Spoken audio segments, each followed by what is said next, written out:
Hi, Sherry Schreiber of GettingBetter.com. And I just want to wish you a Happy New Year.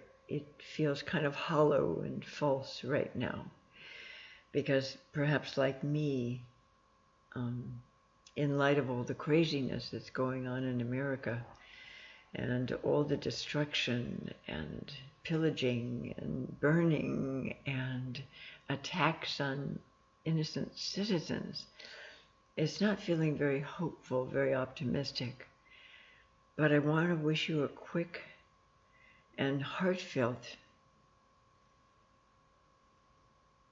happier 2021. And politically, you know the old saying, it ain't over till the fat lady sings. So I'm really hoping that Donald Trump pulls some rabbits out of his hat and can right the wrongs in this country. I'm really hoping for that.